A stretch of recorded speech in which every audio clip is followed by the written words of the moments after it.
Evangelho de João, capítulo 1. Eu vou ler do verso 15 ao 31 e os irmãos acompanhem comigo. Diz assim a palavra do nosso Deus. João testemunha a respeito dele e exclama: Este é o de quem eu disse, o que vem depois de mim tem, contudo, a primazia, porquanto já existia antes de mim. Porque todos nós temos recebido da sua plenitude e graça sobre graça. Porque a lei foi dada por intermédio de Moisés, a graça e a verdade vieram por meio de Jesus Cristo. Ninguém jamais viu a Deus, o Deus unigênito, que está no seio do Pai, é quem o revelou. Este foi o testemunho de João, quando os judeus lhe enviaram de Jerusalém sacerdotes e levitas para lhe perguntarem: Quem és tu? Ele confessou e não negou. Confessou: Eu não sou o Cristo. Então lhe perguntaram: Quem és, pois? És tu Elias? Ele disse: Não sou. És tu o profeta? Respondeu: Não. Disseram-lhe, pois: Declara-nos quem és, para que demos resposta àqueles que nos enviaram. Que dizes a respeito de ti mesmo? Então ele respondeu: Eu sou a voz do que clama no deserto. Endireitai o caminho do Senhor, como disse o profeta Isaías. Ora, os que haviam sido enviados eram de entre os fariseus. E perguntaram-lhe: Então por que batizas, se não és o Cristo? Nem Elias e nem o profeta. Respondeu-lhes João: Eu batizo com água, mas no meio de vós está quem vós não conheceis, o qual vem após mim, do qual não sou digno de desatar-lhe as correias das sandálias. Estas coisas se passaram em Betânia, do outro lado do Jordão, onde João estava batizando. Oremos mais um instante, pedindo para que o Senhor nos dê discernimento e nos conduza por meio da sua palavra. Pai, nós vamos a Ti em oração, Senhor. Sabemos que o Senhor tem nos conduzido através desse culto de louvor e adoração. Sabemos também que se não fosse pela sua graça, nós não estaríamos aqui manifestando desejo pelo Senhor. Até o desejo de Te adorar vem de Ti. Pai, mais uma vez nós pedimos que o Senhor continue conosco, nos instruindo através da Sua palavra. Que os Teus decretos, ó Pai, que a Sua vontade reservada para essa noite desde a eternidade, se faça real no nosso meio. Encha os nossos corações da palavra do Senhor, para que tenhamos a convicção de que o Teu Espírito nos toca por ela essa noite. É isso que pedimos em nome de Jesus. Amém. Amém. Geralmente eu gosto de iniciar uma exposição nos fazendo alguns questionamentos, justamente para pensarmos. E eu gostaria de fazer alguns questionamentos. A primeira pergunta que eu nos faço nessa noite é: o que ocupa teus pensamentos? Ou o que mais, em que você mais pensa durante o dia? Se você pudesse fazer uma lista sobre as principais coisas que ocupam o teu pensamento, o que teria nessa lista?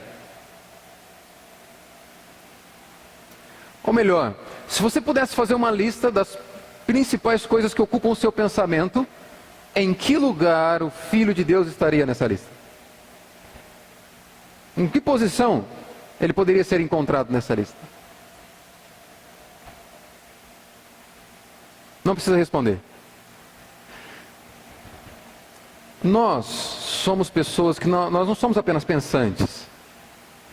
Nós somos amantes. O que isso significa? Nós não estabelecemos os nossos relacionamentos apenas na base do raciocínio. Muito pelo contrário, a maior parte do nosso dia nós passamos tendo ações de forma automática. Você não raciocina exatamente cada escolha que faz ou cada ação que tem. Um exemplo, quando você começou a aprender a dirigir, você, sabia, primeira, segunda, terceira, agora baixou um pouco a rotação, eu tenho que reduzir para a segunda. Aí você vai pensando, vai olhando para o câmbio, né? Uma vez que isso já faz parte de quem você é, o hábito já se instaurou ali, você não pensa mais, você simplesmente dirige. Nós somos pessoas que nos relacionamos também pelo hábito. O nosso amor é movimentado, o desejo está onde o nosso coração nos conduz, ainda que de forma inconsciente. O que isso significa? Nós desejamos aquilo que aprendemos a desejar. Você aprende a desejar. Você aprende a amar. Você não apenas raciocina e age por meio dessas escolhas. Você simplesmente se movimenta porque o teu coração está te conduzindo nesse momento. E Deus sabe que nós somos pessoas movidas por hábito. Deus sabe que nós vamos atrás daquilo que nós somos habituados e aprendemos a desejar. Por isso eu mais uma vez nos pergunto nessa noite, se você precisasse estabelecer uma lista de prioridades na tua vida, daquilo que você deseja, daquilo que você ama, qual a posição que o Filho de Deus ocuparia? Na sua lista de desejos, onde ele está? Por que eu estou introduzindo dessa forma? Esse texto que nós lemos, agora a gente pode olhar para ele, nos apresenta o testemunho de João Batista. E o conteúdo do testemunho de João Batista, a forma como ele traz o seu testemunho. Olhando para o testemunho de João Batista, a primeira coisa que a gente vai ver aqui, ele vai dizer o seguinte: o meu testemunho é sobre Jesus. Jesus é o conteúdo do meu discurso. Olha comigo o verso 15 do capítulo 1 de João. Ele diz assim: João testemunha a respeito dele. Assim como Jesus é o tema principal desse livro aqui do apóstolo João, Jesus também é o tema principal do discurso de João Batista. Ele vai dizer: olha, o meu testemunho é sobre Jesus. Ele é o centro. Ele é o alvo principal do meu desejo. É a Ele que eu proclamo. É a Ele que eu anuncio. Ele é o centro de tudo aquilo que eu apresento para vocês. E Jesus é o conteúdo principal da declaração de João Batista, do conteúdo do apóstolo João nesse evangelho, simplesmente pelo fato de Jesus ser o tema principal de toda a Escritura. Toda a palavra de Deus que hoje você tem acesso, Jesus é o tema principal desse livro. Isso no próprio evangelho de João vai ser descrito aqui pelo próprio Jesus. Você não precisa abrir, mas acompanha comigo.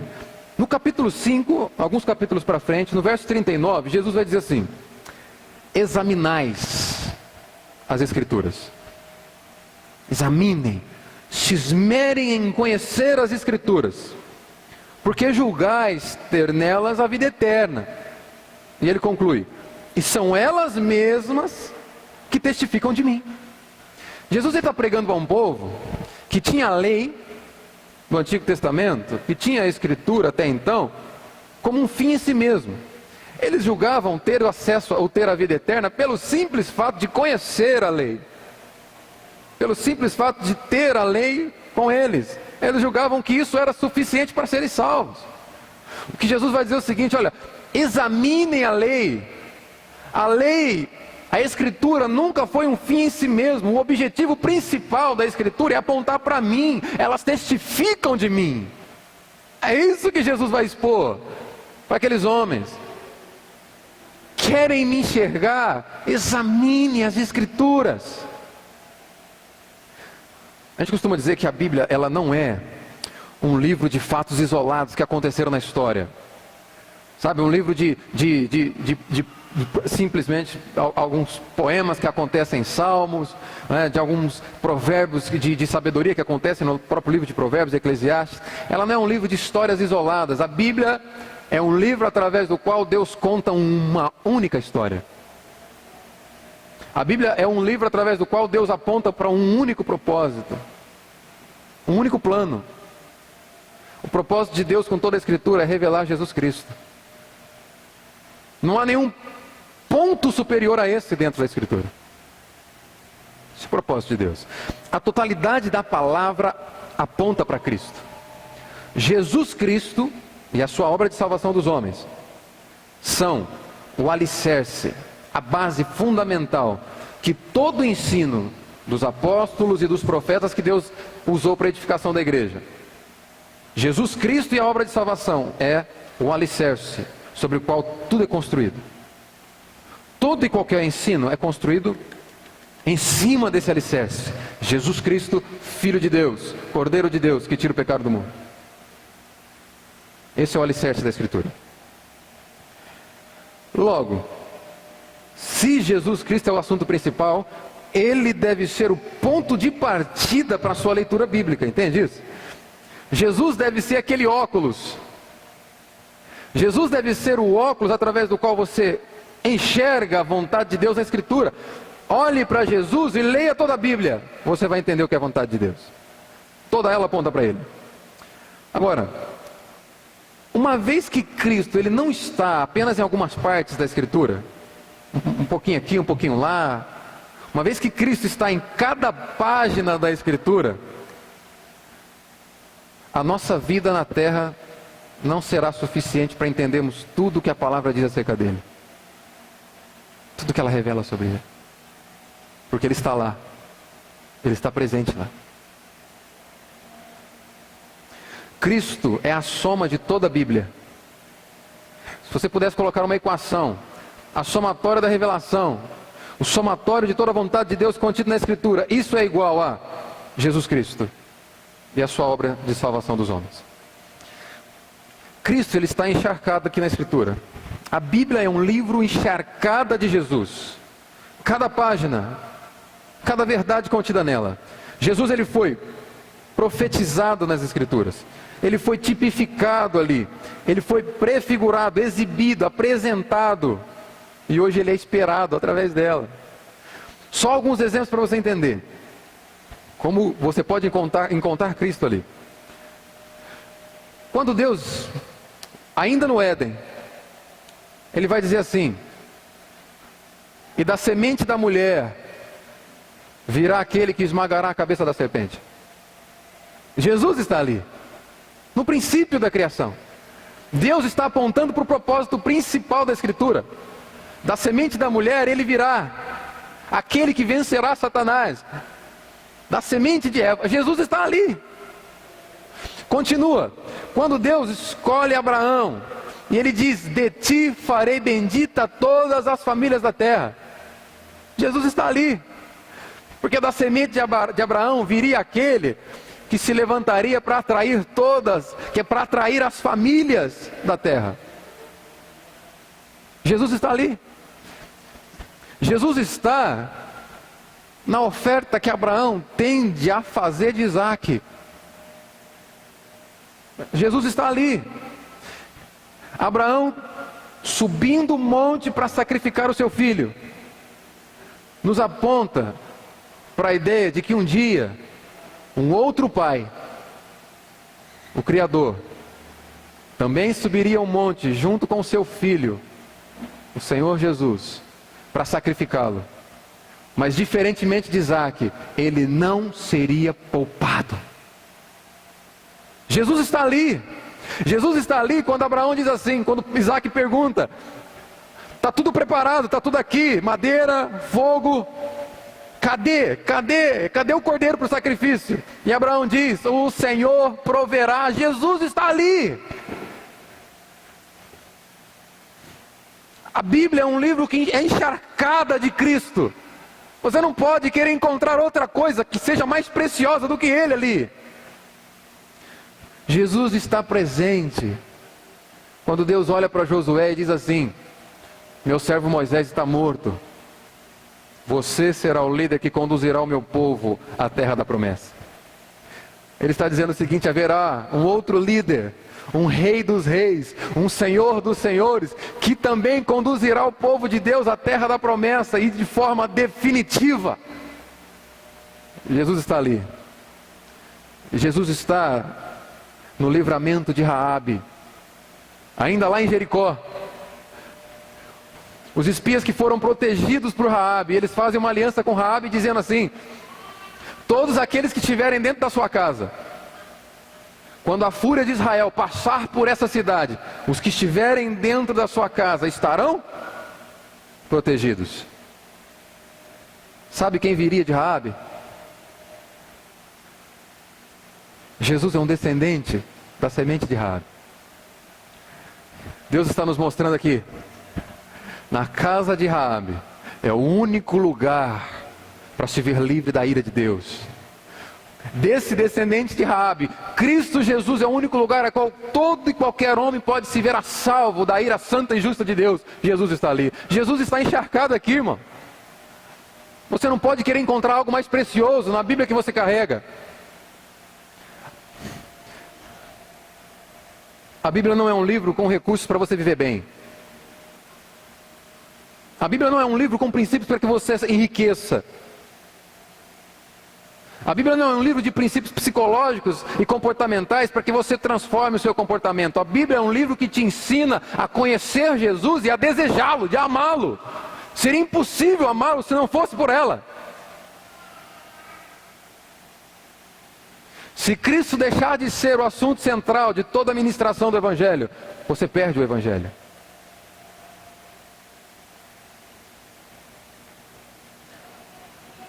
Por que você acha que é tão comum nós vemos hoje crentes que não desejam o céu? Porque estão sendo instruídos a desejarem a terra. Nós temos crentes que estão em medo de morrer, não pela incerteza para onde vai, mas por medo de deixar aquilo que está conquistando aqui. Porque não foi ensinado para eles que aquilo que o Senhor reservou, nem olhos viram, nem ouvidos ouviram, nem jamais subiu ao coração do homem. Muitas pregações não nos ensinam a desejar o céu, porque nos ensinam a amar a terra e aquilo que ela pode dar. Deseje Jesus através da Escritura, irmão. Se você puder sair daqui com apenas isso, fixo na sua mente, no seu coração, eu já ficaria feliz. Por isso que Jesus vai dizer, João vai dizer, João testemunha a respeito dele. Cristo é o tema principal da pregação de João Batista. A apresentação de João Batista acontece da seguinte forma, alguns pontos para a gente ver aqui. Em primeiro lugar, o verbo de Deus, Jesus Cristo, pré-existente, tem prioridade, tem primazia. No verso 15, acompanha novamente, ele vai dizer, João testemunha a respeito dele e exclama, esse é o de quem eu disse, o que vem depois de mim tem contudo a primazia, porque já existia antes de mim. O testemunho de João é sobre a primazia, sobre a superioridade de Cristo. A NVI vai traduzir por primazia, por ele é superior. Pensa aqui rapidinho comigo, você é um menino ou uma menina inteligente. Jesus nasceu 6 meses depois de João Batista. Ele veio depois de João Batista. E João Batista diz, ele é superior, porque já existia antes de mim. Isso aqui não nos mostra outra coisa, a não ser uma harmonia com o versículo 1 que nós vimos, acho que há uns 4 domingos atrás. Quando João diz, no princípio ele era o verbo, e o verbo estava com Deus, e o verbo era Deus. Não há outra resposta a essa pergunta a não ser, antes de existir como homem, ele já existia eternamente como Deus. Por isso ele é superior, por isso ele tem prioridade, por isso ele é o desejado das nossas almas. A sua primazia é por ele ser o autor da salvação graciosa. Ele que apresenta o favor incondicional de Deus para nós. Em segundo lugar, o verbo tem plenitude de graça. Olha o verso 16. Porque todos nós temos recebido da sua plenitude e graça sobre graça. Alguém se arriscaria em imaginar o tamanho de Deus? Toda a existência está contida nele. E nada o contém. Você é incapaz de imaginar a dimensão do Senhor porque você tem uma dimensão limitada. Ele não. Quando diz que em Cristo nós tivemos acesso à plenitude, e nele graça sobre graça, o tamanho de Deus é o tamanho do reservatório dessa graça que está disponível para o povo de Deus. Entende? A graça que Deus deixa à disposição de seus filhos, de sua igreja, tem a dimensão do Senhor.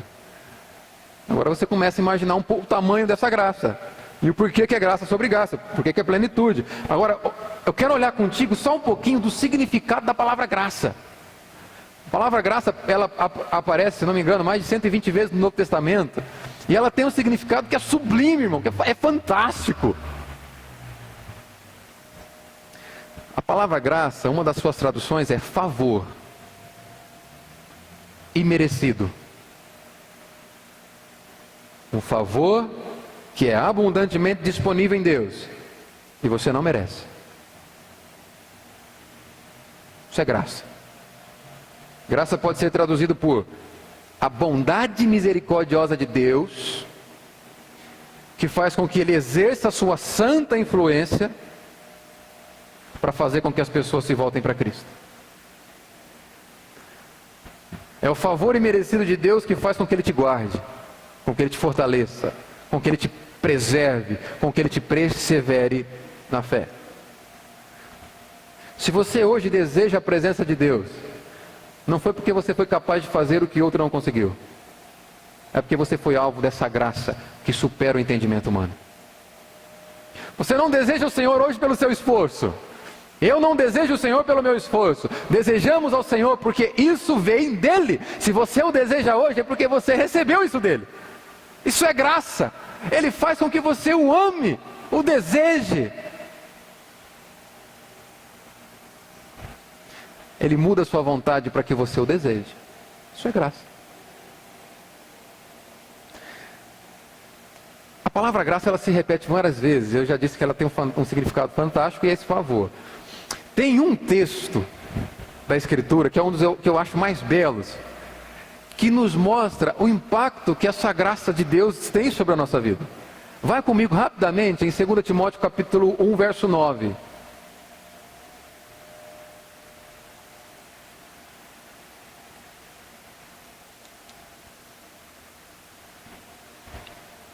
Segunda Timóteo, lá no finalzinho do Novo Testamento, capítulo 1, verso 9. Vou te esperar achar, porque eu quero que você olhe cada palavra comigo. 2 Timóteo, capítulo 1, versículo 9.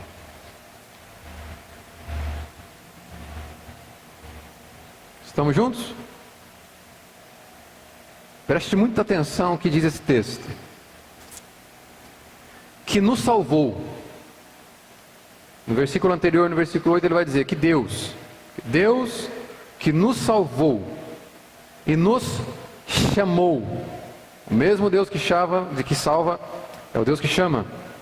Com santa vocação, não segundo nossas obras. Não é por aquilo que você faz, é por aquilo que Ele faz. Nos salvou, nos chamou com santa vocação, não segundo as nossas obras, mas conforme a sua própria determinação. Foi pela vontade dEle, foi pelo decreto dEle, por sua própria determinação e graça. Favor que não merecemos, por sua própria determinação e graça, que nos foi dada em quem? Cristo Jesus. Quando? Nos tempos, antes dos tempos eternos. A nova tradução da linguagem de hoje vai dizer assim: antes da criação do mundo. Se esse significado de graça não impactar o teu coração, eu não sei mais o que impacta. Aí realmente é uma prova de que é o Senhor que converte mesmo. Veja só, a graça de Deus, ela está presente no momento em que Ele te salva. A graça de Deus é o veículo pelo qual Ele te aceita, sem que você mereça. Por isso que é um favor imerecido. Essa graça está presente quando Ele te salva. Quando Ele salva o seu povo? Vamos entender o significado da palavra graça. Um favor que o homem não merece, certo? Quando ele salva o povo, o texto diz quando ele salva o povo, e ele diz, na eternidade passada, antes da criação do mundo. Como a gente já disse outras vezes aqui, antes que o relógio da existência começasse a contar, ali ele salvou a sua igreja. Em algum momento ali, antes da sua existência, ali ele te alcançou. Esse é o significado da palavra graça. Não deu tempo de você merecer, lá ele te alcançou.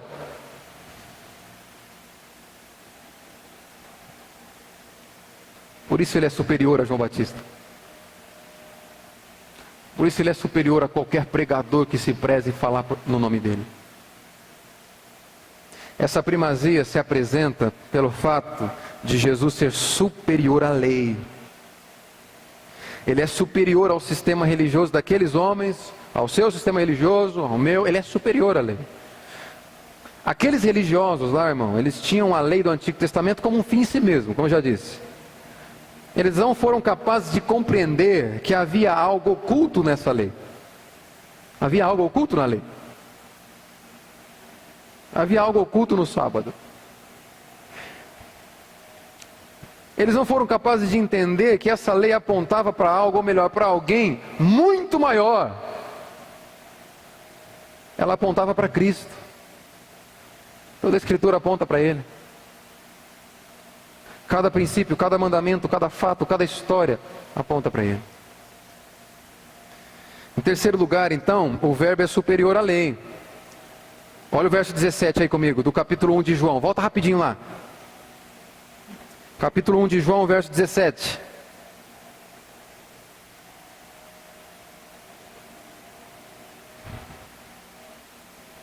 A Bíblia vai dizer assim: porque a lei foi dada por intermédio de Moisés, a graça e a verdade vieram por meio de Jesus Cristo. A lei foi dada por Moisés, por meio de Moisés, mas a graça e a verdade em Jesus Cristo. Existe uma perguntinha que nos faz entender essa relação de Jesus Cristo e a lei. A pergunta é o seguinte: por que será que Deus nos dá uma lei que é perfeita, que é santa, que é boa? Palavras do apóstolo Paulo. Por que será que Deus nos dá uma lei que nós somos incapazes de cumprir perfeitamente? Por que será que Deus nos dá uma lei e Ele vai dizer o seguinte: não terei por inocente aquele que transgredi-la? Por que será que Ele nos dá uma lei que nós somos incapazes de cumpri-la perfeitamente? Ele diz: aquele que não cumprir é culpado. Por quê? Um de cada vez. Para nos mostrar, irmão, a desesperadora condição em que estamos. Para nos mostrar que nós estamos absurdamente impossibilitados nas nossas obras, no nosso esforço, no nosso mérito. Para nos mostrar o quanto desesperadamente nós precisamos que alguém resolva o nosso problema que nós não conseguimos. Para nos mostrar o quão desesperadamente nós precisamos do Cordeiro de Deus que tira o pecado do mundo. O quão desesperadamente nós precisamos de um Salvador. Ele diz: olha, está aqui, você tem que cumprir. Porque a minha lei, a minha vontade, ela expressa o meu caráter e a minha santidade. E nós somos incapazes de cumpri-la perfeitamente, na sua plenitude. Deus nos deu a lei para nos mostrar o quanto somos pecadores. É isso que Paulo vai dizer. Pela lei vem o conhecimento do pecado. É quando você não consegue fazer aquilo que Deus manda, que você entende o quanto pecador você é.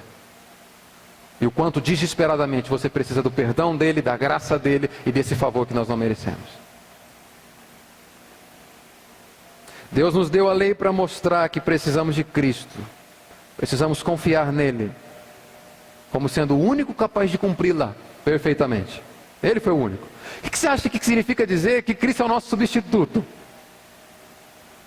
Nós dizemos que Cristo é o nosso substituto. Não é? O que significa isso? Cristo ele é substituto na perfeição, porque ele conseguiu e você não. Na obediência, porque ele consegue e você não. E ele é substituto na condenação, porque ele foi condenado para que você não seja. Por isso ele substitui. Completamente santo, completamente perfeito, e nós, pecadores. Ele chega diante da cruz perfeitamente santo, sem erro. E lá ele troca a justiça dele pelo seu pecado. E morre no seu lugar.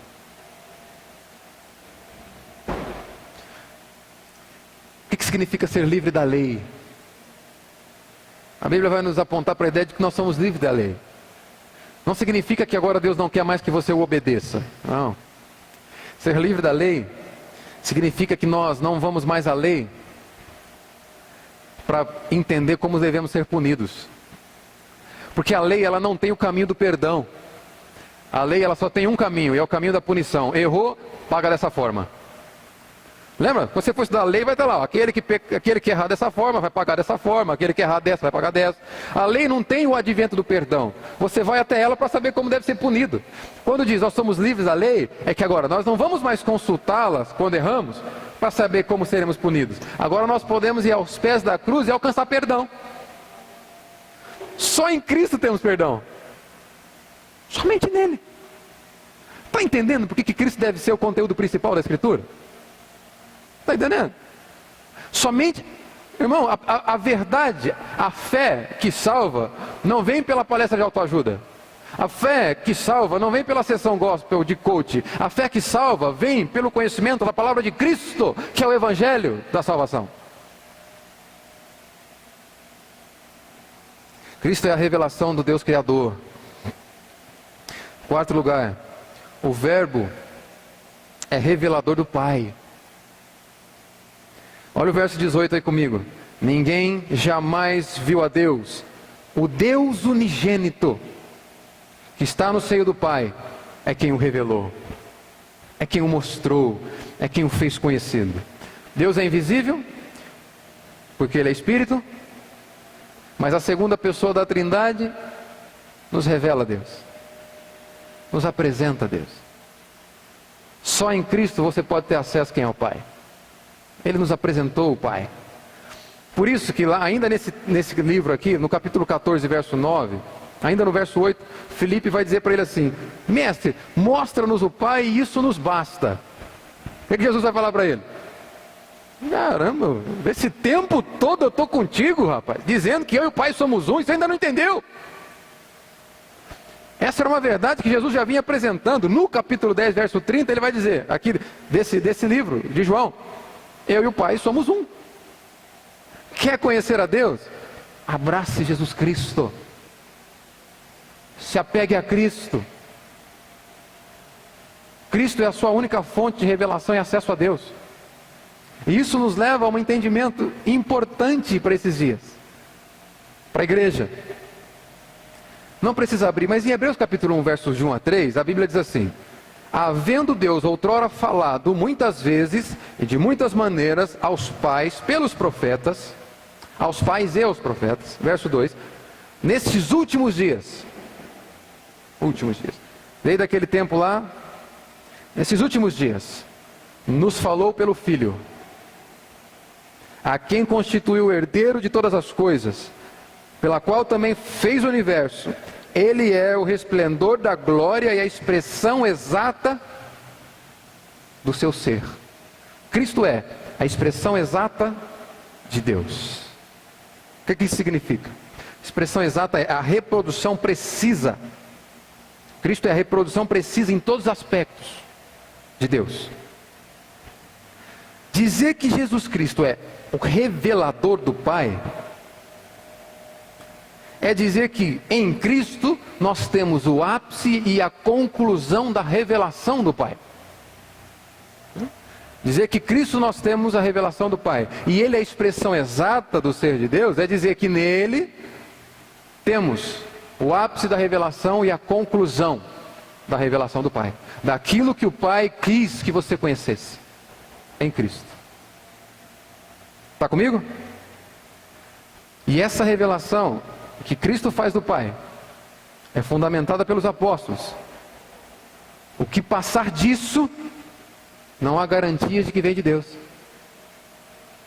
Percebe aqui? Cristo é a expressão exata, a conclusão daquilo que Deus quis revelar aos homens. Então cuidado, um alerta. Cuidado com aquela expressão que diz: Deus manda te falar. Agora, Deus me revelou. Ele manda te dizer. E Ele manda te dizer isso. A Bíblia está reclamando para si mesmo, de Gênesis e Apocalipse, que ela é a única fonte de revelação da vontade de Deus para seu povo. O texto está dizendo aqui que em Jesus Cristo finda-se a revelação, e foi dado através dos apóstolos aquilo que Ele ensinou. Se aquilo, o eis que diz o Senhor, não puder ser substituído pelo, a Bíblia diz, não há garantia de que veio de Deus. Quer um exemplo? Vocês estão vendo lá? Está vendo lá? Vocês estão vendo? Aqui, está vendo? Um anjo. Aqui, do meu lado. 2, entrou mais um aqui, um cada lado. Vocês não estão vendo? Você está vendo? Quem está vendo? Não? Porque você não tem fé. Eu tenho mais. Prova que eu não estou vendo. Em Cristo temos a expressão exata do ser de Deus. Cristo é o ápice e a conclusão da revelação de Deus. Se tudo aquilo que você ouvir de mim aqui essa noite, se chegar na tua casa, você não puder encontrar na Escritura, desconsidera. Não há garantias de que veio de Deus. A voz de Deus é a Escritura, pois ela está encharcada de Cristo que o revela.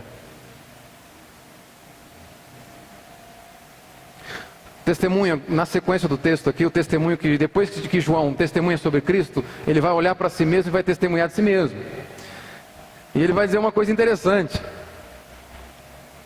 Ele vai dizer: olha, o meu testemunho não é sobre mim. Eu não sou um assunto importante aqui. Eu não sou o centro das atenções aqui. Olha o verso 19 aí comigo, capítulo 1 de João. Esse foi o testemunho de João. Quando os judeus lhe enviaram de Jerusalém sacerdotes e levitas para lhe perguntar: quem és tu? Ele confessou e não negou. Confessou: eu não sou o Cristo. João está dizendo: olha, não, o assunto principal não interessa quem eu sou. O assunto principal não sou eu. O assunto principal é Ele. O objetivo do quarto evangelho aqui que nós estamos estudando não era enfatizar a vida de João Batista, a pregação de João Batista, o estilo de João Batista. Não é disso. O objetivo era enfatizar quem viria após João Batista. Era apontar para ele. Quando você for pregar Cristo, irmão, fale mais dele, menos de você. Não pregue você para mim, pregue Cristo para mim. Existem pregações que são mais reality show do pregador do que pregação de Cristo. Não me pregue você, pregue Cristo para mim. Eu não quero saber da sua vida, eu não quero saber conforme o que você faz, o que você está fazendo, como é que foi seu dia a dia. Pregue Cristo para mim, porque é a palavra de Cristo que traz a fé que salva. Tem púlpitos que estão cheios de testemunhos, cheios de historinha. Você não converte ninguém dizendo o que você fez durante a semana. Você não convence ninguém do pecado acerca disso. Você alcança pessoas dizendo quem é Jesus Cristo. Por isso João vai dizer: não é sobre mim, eu não sou o Cristo. Por que vocês estão vindo? Ouça o que eu tenho para dizer, não quem eu sou. Não diz respeito a quem eu sou, diz respeito a quem Ele é. Não diz respeito ao que eu estou fazendo, diz respeito ao que Ele fez. João vai dizer o seguinte: olha, eu sou apenas a evidência de que Deus cumpre suas promessas. Como isso? Olha o verso 23 agora. Então ele respondeu: eu sou a voz do que clama no deserto, endireitai o caminho do Senhor, como disse o profeta Isaías. Veja só, o texto que ele cita aqui é Isaías capítulo 40, verso 3. Esse capítulo aqui é onde o Messias é profetizado. Isaías capítulo 40. O Salvador, aquele que ia libertar o povo do seu cativeiro definitivamente, ele é profetizado lá. Esse texto que João Batista cita aqui. E o povo teria que se preparar para essa manifestação da glória do Messias do Senhor. O que João Batista está querendo dizer é o seguinte: olha, eu sou apenas a evidência de que Deus cumpre suas promessas, porque Ele disse que enviaria o Salvador, e Ele o fez, Ele está aqui, Ele enviou. Eu sou apenas a voz, a mensagem é Cristo, o conteúdo é Ele, a importância é dele. Não é a respeito de quem eu sou, é a respeito de quem Deus é. Deus é fiel, Ele cumpre as suas promessas. É isso que Ele diz.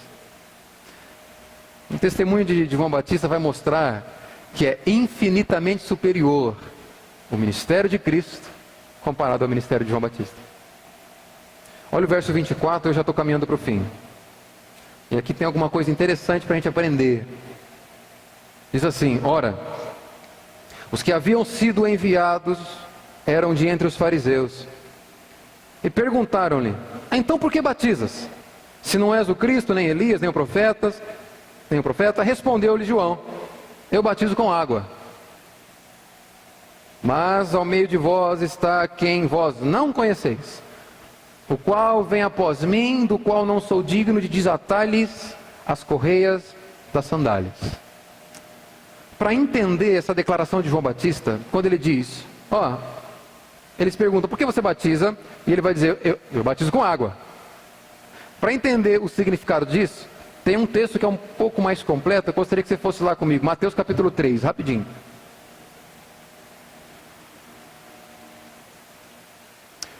Mateus capítulo 3, versos 11 e 12.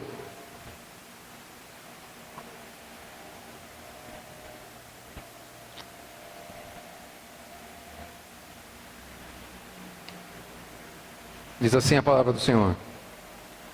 É o mesmo texto, agora está sendo complementado. João Batista vai responder: eu vos batizo com água.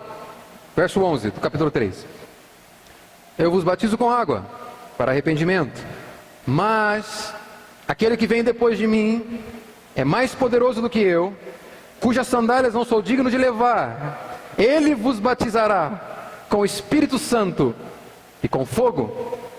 A sua pá ele a tem na mão, e limpará completamente a sua eira, recolherá o seu trigo no celeiro, mas queimará a palha em fogo inextinguível.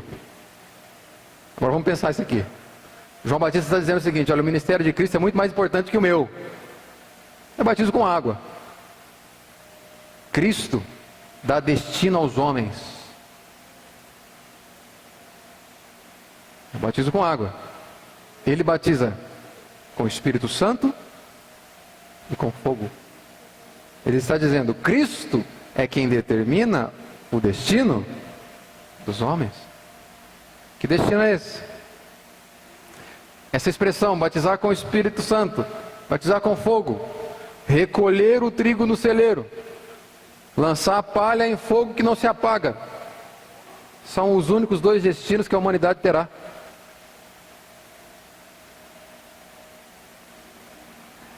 Todo aquele que pertence a Ele, Ele vai recolher para o seu celeiro.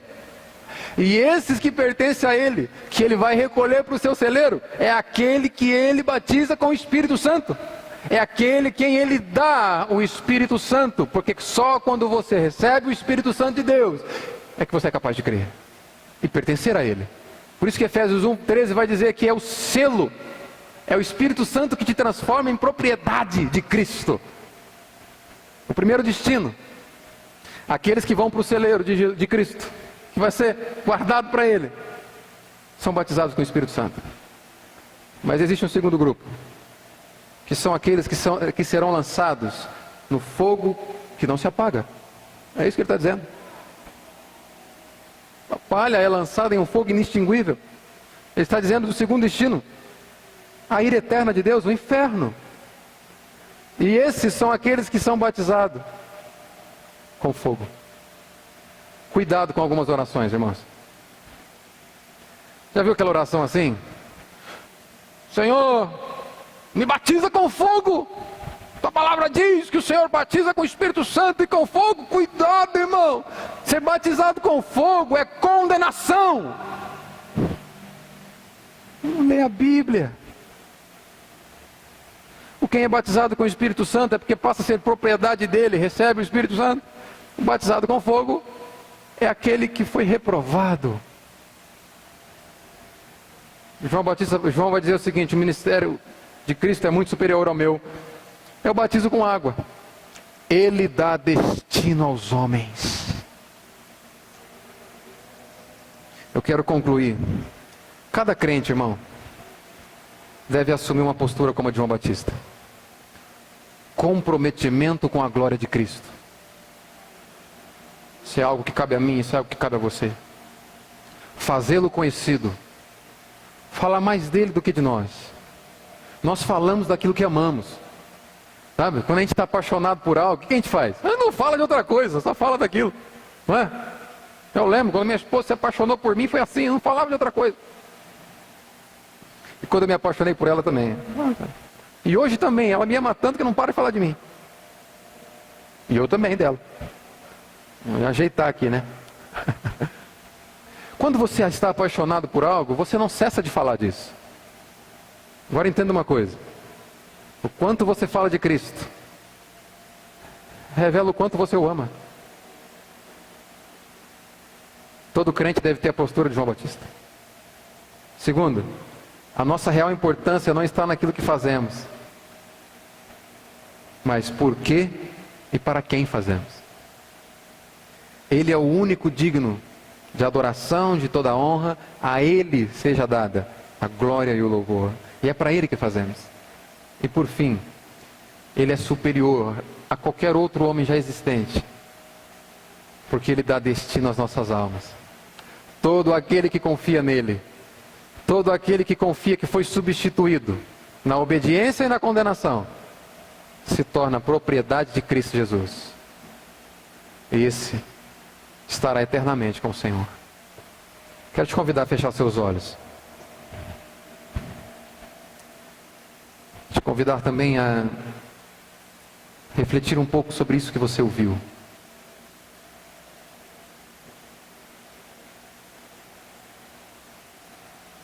O testemunho de João Batista aponta para a primazia do Verbo de Deus. Jesus é superior